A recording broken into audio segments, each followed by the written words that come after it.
Please welcome to the stage, Dr. Jill Biden.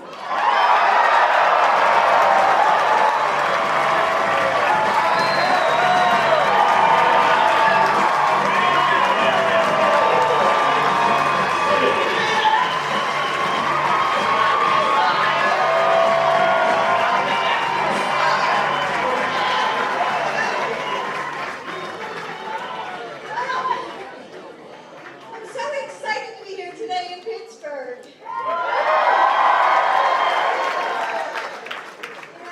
Some weeks are just a bit more exciting than others. And this has been an incredible week for Joe and me.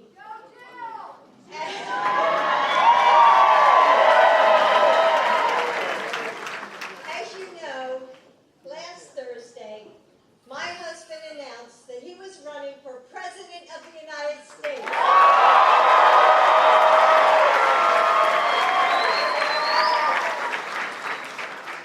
And what did I do to celebrate? The same thing that all of you probably did. I went to work. Because, hey, those research papers weren't going to get collected by themselves. So teaching, thank you. Teaching is more than just a job for me.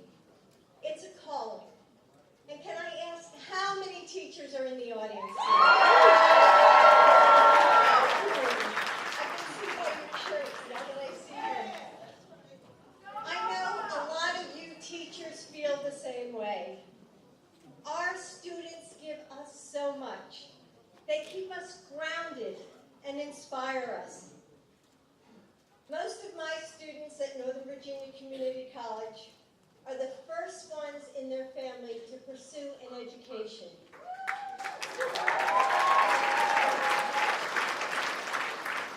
They work full-time jobs and have a lot of people counting on them. They come to my class after their military service in Iraq or Afghanistan. They come as single parents, or some are women returning to school to make a better life for themselves and for their families. Despite their differences, they come looking for the same simple thing, the opportunity to work hard and build a future. And that's what we all want, isn't it? More than that, it's what we all deserve. When we turn on the news today, we are told that we are a nation that is more divided than ever. We're told that our differences are irreconcilable, that we must close the door on people who think differently. We're told that there is a war between them and us. But when I travel this country and I meet people like all of you, that's not what I see. I see neighbors who pick up groceries for the mom whose husband is deployed. I see middle-class families who are giving record-breaking amounts of donations to causes that they care about. I see Americans who drive their pickup trucks into the floods of a hurricane and run towards fires to help their neighbors.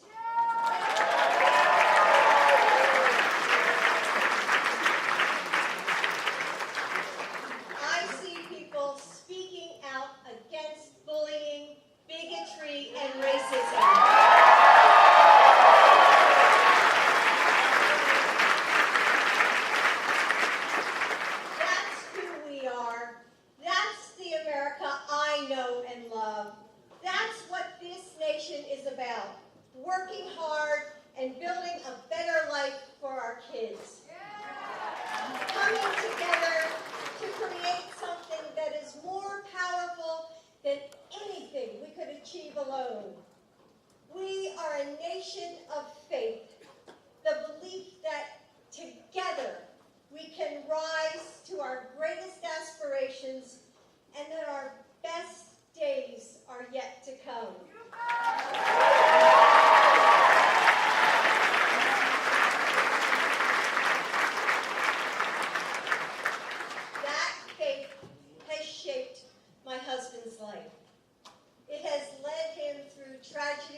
teacher who has served in some of Pittsburgh's most challenging schools.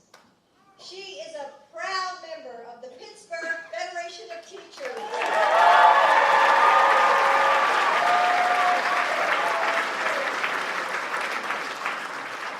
And was recently appointed to the executive board.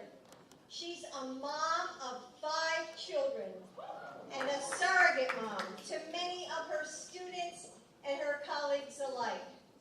She's been described as well-loved and a firecracker. So you know she and Joe have a lot in common. So please help me welcome to the stage, Ronnie Sermons.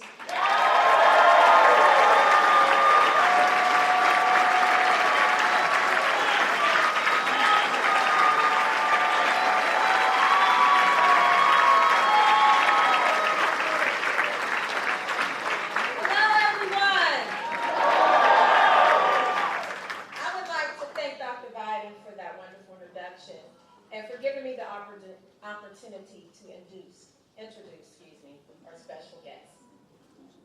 First, I would like to share a little of myself with you all. I was born and raised in Pittsburgh to a young couple with the American dream to provide a better life for their child than they had. My mother was a nurse's assistant for over 25 years, and my father is a recently retired union painter over 49 years.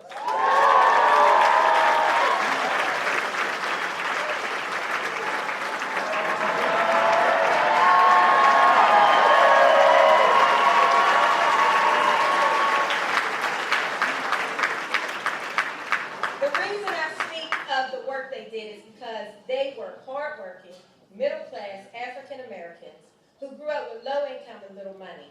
They both showed and instilled in me that hard work pays off and that knowledge is power.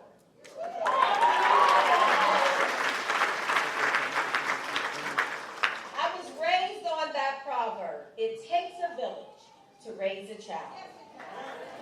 To respect my elders, to be honorable, work hard, and take pride in every job I had.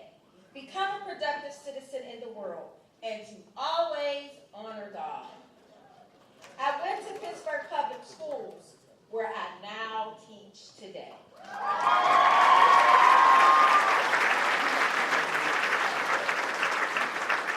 am a proud wife and mother of 5 children, who all were and are currently educated in Pittsburgh Public Schools.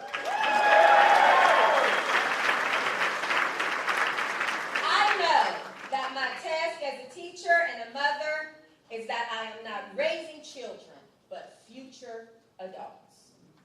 Today I am honored to stand before you as someone who was often told what I couldn't be. I was looked down, counted out, and even thrown away by many. But my family and the teachers who pushed me when I wanted to quit is why I am standing here today.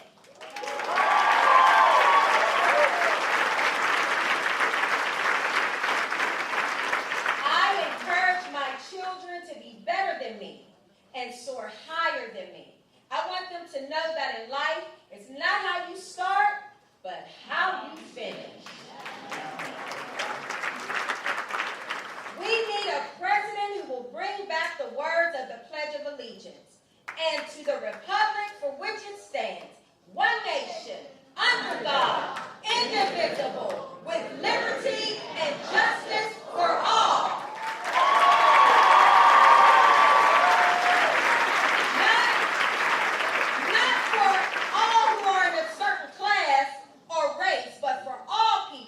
Regardless of race, class, or gender.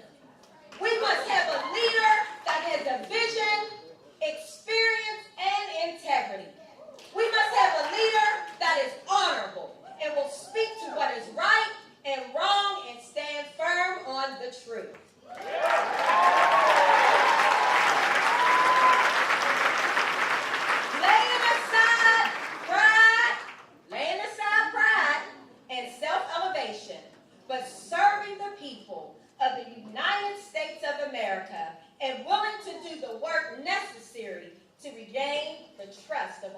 Americans.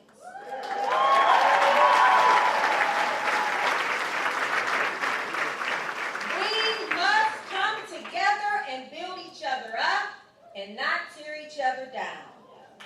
No longer creating division with hatred and fear. I believe that Joe Biden is that person.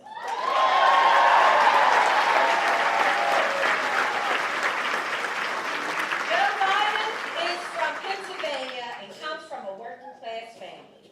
He was the vice president of the first African American president.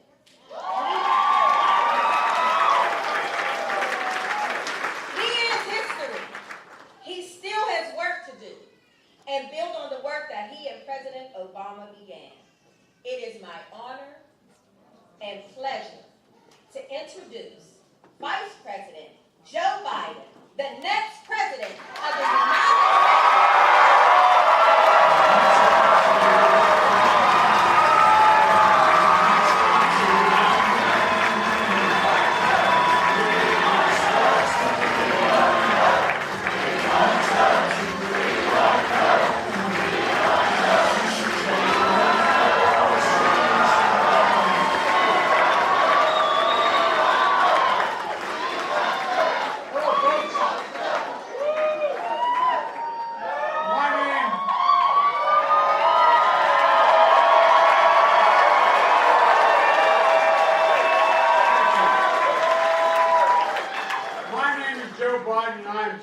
husband.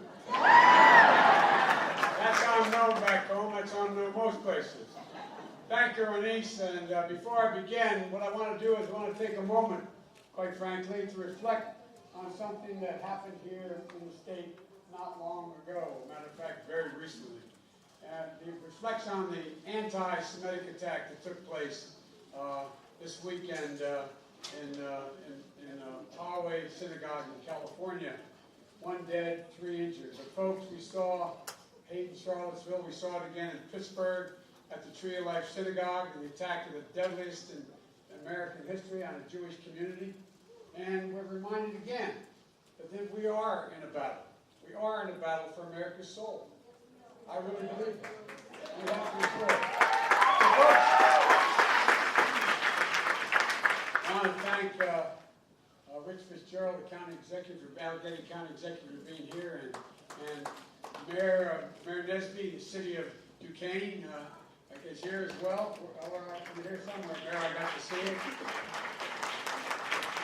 The International Firefighters General President and my friend for a long, long time. One of the guys in our unions that, as they say, along with the Teamsters, brung me to the dance when I started.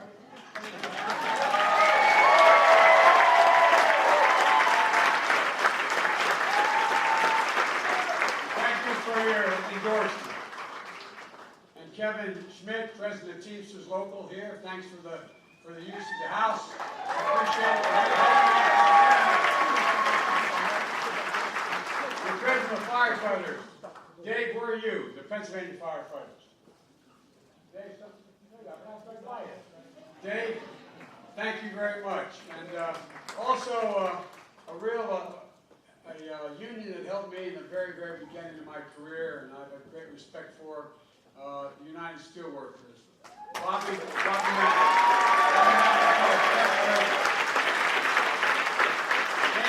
the building trade. Frank's here too. So look, you've got, look, the Pennsylvania Federation of Teachers, the Pennsylvania Association, American Federation of Government Employees, AFGE, United Brotherhood of Carpenters, Service Employees Union, SEIU, United Food and Commercial Workers. By the way, I make no apologies. I am a union man.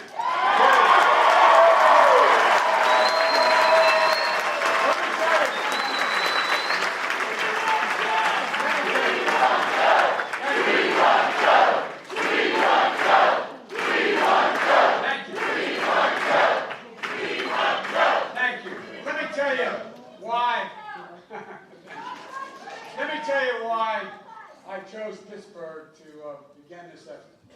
I believe that Pittsburgh and my native town of Scranton and my hometown of Wilmington and Claymont. They represent the cities and towns that make up hardworking, middle-class Americans who are the backbone of this nation. That's not hyperbole. The backbone of this nation. I also came here because, quite frankly, folks, if I'm going to be able to beat Donald Trump in 2020, it's going to happen here.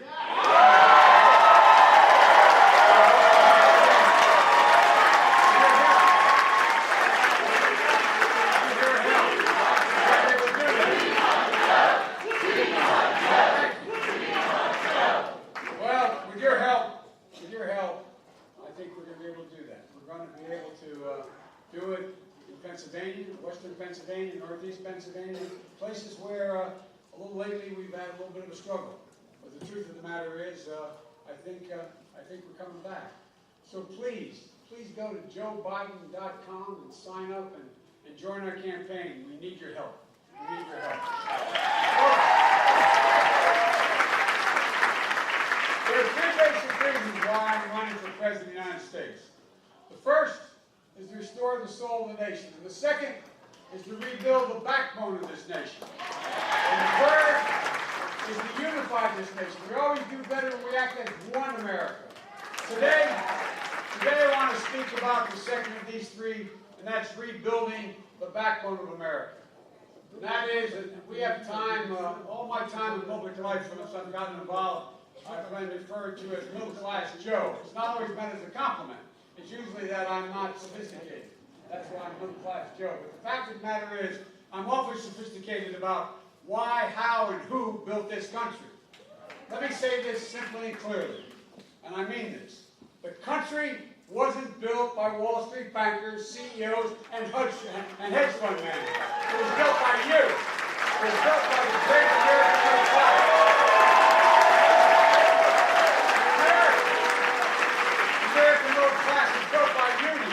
By you. Look, folks, you know, that's the story of America. When ordinary people from neighborhoods like yours and mine, where we grew up, go out and do extraordinary things. That's how it's happened. When I look out at this crowd, I see the folks in my neighborhood in Claymont and Wilmington and Scranton. I'm not being solicitous, I mean it. I see people with physical courage and brains. I see people who have busted their backs their whole lives to care for their families. I see people like the millions of people across this nation who get up every single day, go out, work like the devil, raise their families, pay their taxes, volunteer in their communities to make this country work. I see people who understand that being middle class is not a number. It's a value set.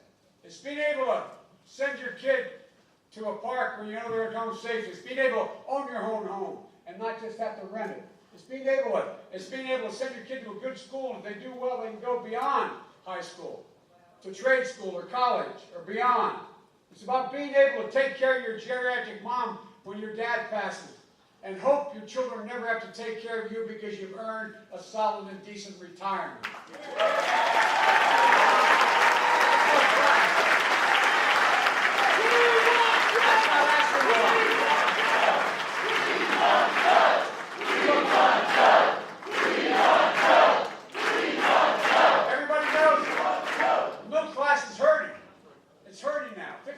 Of the folks in America don't think their children are going to have the same standard of living they had. To the best of my knowledge, it's the first time that's happened in a long time. The stock market is roaring, but you don't feel it. There's a $2 trillion tax cut last year. Did you feel it? Did you get anything from it? Of course not. Of course not. All of it went to folks at the top and corporations that pay no taxes. The number of corporations that pay no taxes now has doubled since that tax. Look, guys, this is not good. What's happened here has happened for a lot of different reasons. But for me, one of them stands out. The basic bargain that used to exist, the Democrats and Republicans used to agree to, has been broken. And that is, if you contribute to the welfare of the enterprise you work for, you got to share in the benefits of the profits. If the enterprise hit hard times, everybody took a hit.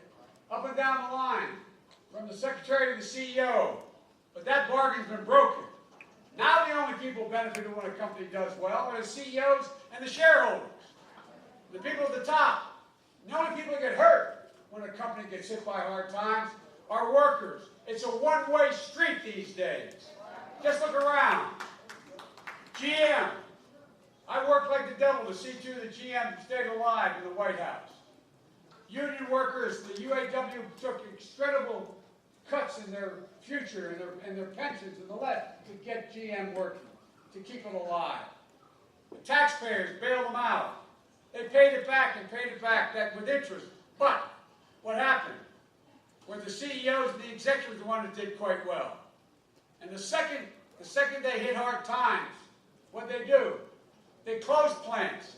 They announced they're going to lay off or transfer 14,000 workers. They also got that last year over $192 million in tax breaks. They could have given everyone they laid off severance pay if they had to. Could have given everyone. They did nothing. They bought back their stock, raised their benefits, raised their salaries, announced they were going to build their new truck in Mexico. Folks, no, look, I just did a rally for the United Food and Commercial Workers in Boston. 31,000 workers went on strike to protect their wages, health care benefits, and retirement benefits. Was Stop and Shop in trouble? No. Their parent company had made $2 billion the year before. $2 billion. So what did they do? They were going to decide that, notwithstanding that, they were going to buy back their stock and try to cut wages or freeze wages for the people. It's not right. Now here, UPMC, one of the largest employers in the state. I think people have to understand this. You understand it. The SEIU is engaged in one of the most important organizing fights in this country. Folks, what was true 100 years ago in steel mills and coal mines is true today in our big hospital systems. Right today, the same is happening in big hospital systems. And it's going to take a strong union to get justice for healthcare workers. You know, so UPMC, stop the union busting. Stop. Stop trying to keep the workers organized. I want you to know, UPMC workers, I am with you. I have your back, and if I'm president, I will fight like the devil to make sure you are not blocked. Unions are not blocked themselves. It's economically wrong, and it's morally wrong. So what do we do? Folks, I think we have to rethink how we define what constitutes a successful economy. It's not enough for the stock market to rise. That's not a bad thing, but it's just not enough. Workers feel powerless, too often humiliated. I call it an abuse of power, and I can't stand it. Never have been able to. When I think about work, I think about dignity. I think about a lot about my dad, a proud, gentle man. My dad had an expression. He said, Joey, a job is about a lot more than a paycheck. It's about your dignity. It's about respect. It's about your place in the community. It's about being able to look at your kid and say, honey, it's going to be okay, and mean it. But folks, too many people, they can't look at their kids today and say it's going to be okay and mean it. And that's what we've got to change. I think about so many people across this country today who are just not getting respect, not treated with respect. How do you get to a place, how do we ever get here, where people who teach our kids, take care of our sick, transport our goods, build our bridges, repair our roofs, keep our water system safe. People who race into burning buildings. People who race into danger to protect us. People who pick up our garbage off our streets. Iron workers, steel workers, boilermakers, plumbers, electrical workers, salespeople. How do we get to this place where they don't think we see them, or hear them, or know them? Maybe most importantly, respect them. Respect.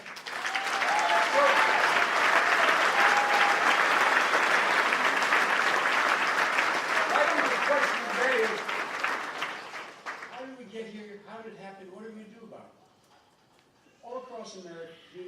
dirty, with too many people left out or left behind. Our political system is broken. We're tearing America apart instead of lifting it up. And the major moral obligation of our time is to restore, rebuild, and respect the backbone of America, the middle class. As we rebuild it, we need this rebuilding to be all-inclusive, opening the doors to opportunity for all Americans, no matter their race, their gender, who they love, no matter who or where they're from, no matter whether or not they have a disability. All America has to be included as we rebuild. All America.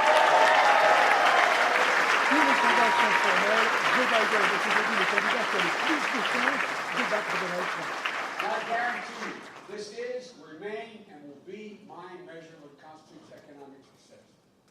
The dignity of work is my measure, which is about being able to provide security and share joys with your families. How can a person dignity be maintained if they can't afford to care for their sick child or a family member because of a pre-existing condition, or because they've reached a point where their health care has run out and the insurance company says no more? Jill and I, my family, like many of you, went through a year knowing our son was terminally ill. I could not imagine what it would be like if we were told that he's run out of the amount of money in the insurance policy and they're going to have to cut him off of the palliative care he was getting. My Lord, think about it. How can a parent maintain the dignity, their dignity, if their talented, qualified child wants to go beyond high school, trade school, community college, or college, and they can't afford it? How do you get in there? Folks, it's not just that child is not going to have an opportunity to grow and be better, but think about it. Think about it. I'll never forget the day, my senior in high school, going down to my dad's office to borrow a car for the prom. Driving down an old car to pick up a car for the senior prom. And I asked the secretary where he was. She said he's out in the alley there behind the office.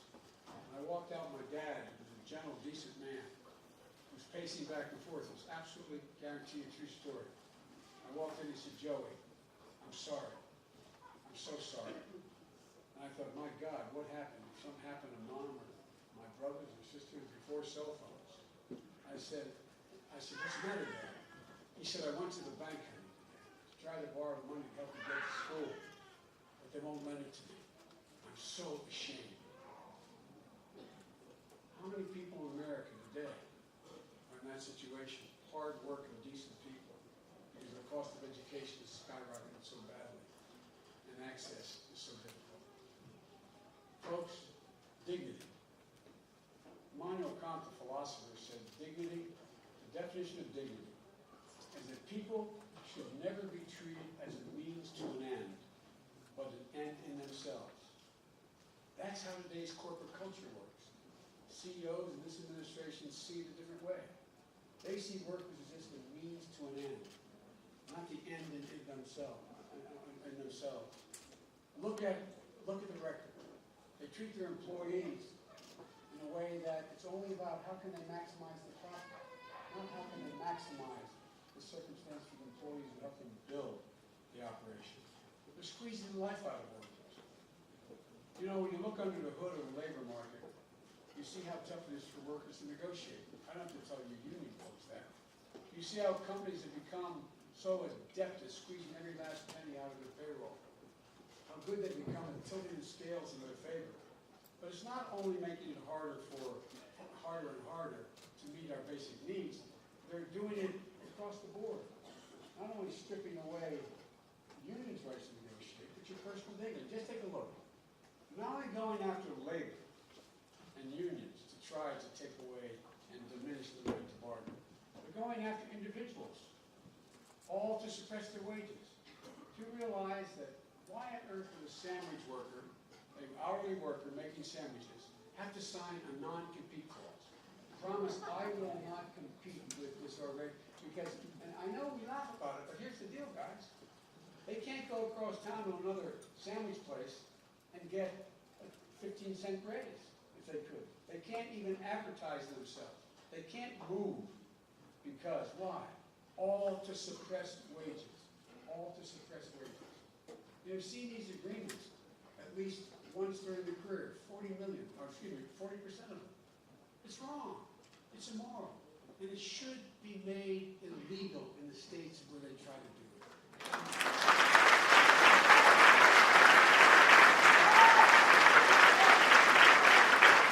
And we do the same thing. Occupational license. Why should someone who grades hair have to get 600 hours of training? It makes no sense. It's designed to keep the competition down.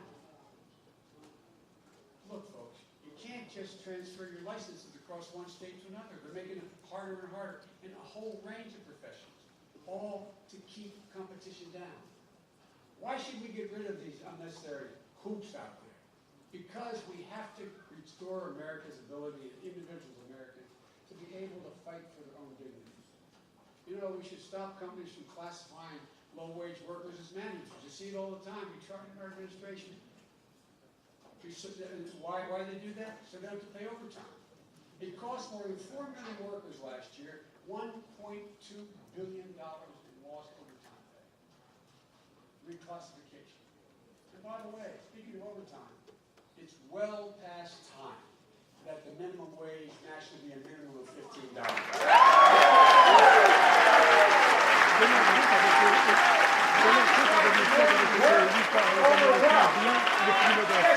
The first step to reverse President Trump's tax cut for the very wealthy and corporations. We need to eliminate these special tax rates and tax cuts. So reward special. Let's get rid of capital gains loopholes for millionaires. Warren Buffett said it best. He should not pay a lower tax rate than the secretary has. That's because of capital gains. It's wrong. I'm going to change that so millionaires don't pay lower taxes. And firefighters, teachers, and I go on and on. We need to reward work in this country, not just wealth.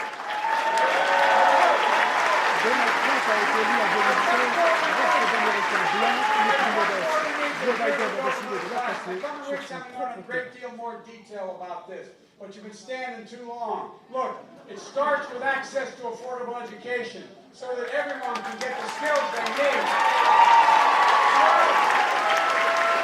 12 years of education in the 21st century is not enough. Simple.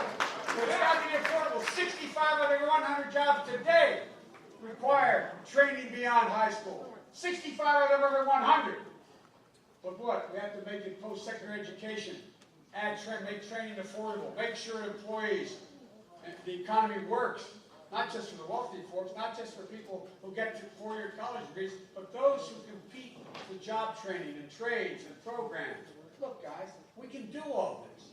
It means being able to have a quality health care for all Americans. Affordable health care was a huge step forward, the ACA, in our country. We made historic progress. By extending health care to 22 million people.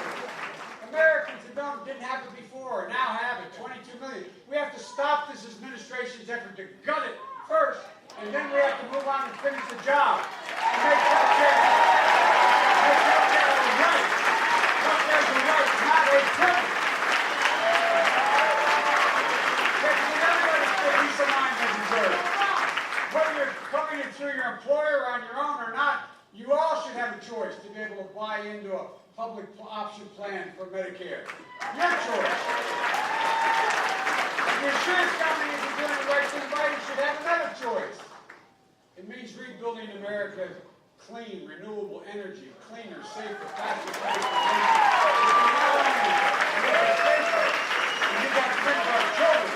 provide millions of good-paying middle-class jobs. It means investing much more in medical research to conquer devastating diseases like cancer and addiction and Alzheimer's. We have the ability to do that. Invest in it. Look, folks, we can do all this without punishing anybody. You know, when Reagan was president, there were $800 billion in tax expenditures, meaning tax loopholes. You know what it is today?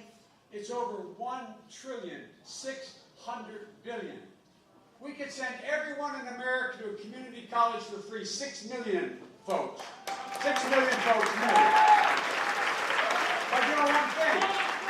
Eliminating one loophole of the $1,600,000,000,000, it robs the country of $17 billion a year. It's called stepped-up basis. It's a fancy way. If you get a capital gain, you're about to go cash it in, and God forbid you get hit by a truck, you leave it to your child, they pay no tax. It's not an inheritance tax. It's $16 billion, $17 billion old 5 minutes earlier. If you eliminate that one, you can cut college cost in half, and you can, in fact, have $11 billion left to reduce the deficit.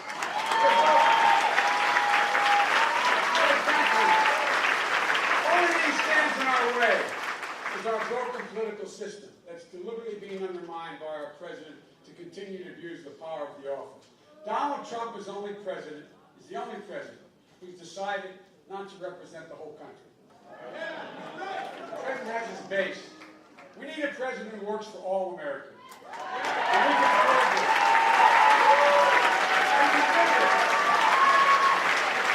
I'm optimistic for 2 reasons. One, I know the history of the journey of this country.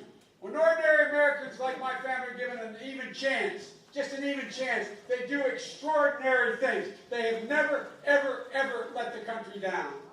And the second reason I'm optimistic is that I know we are better positioned than any nation in the world to own the 21st century.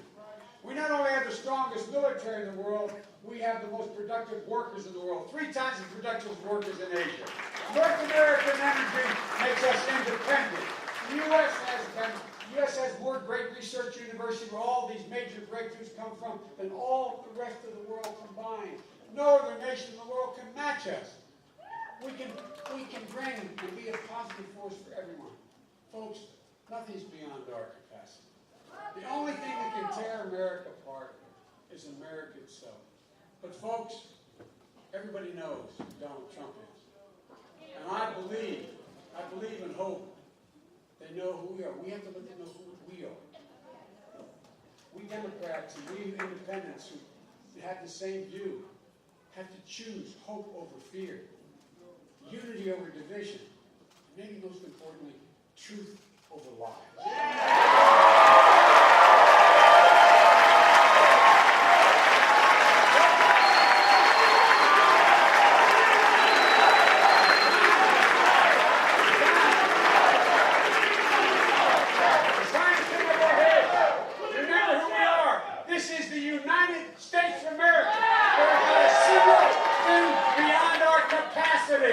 Not a single thing. So God bless you all and may God protect our children.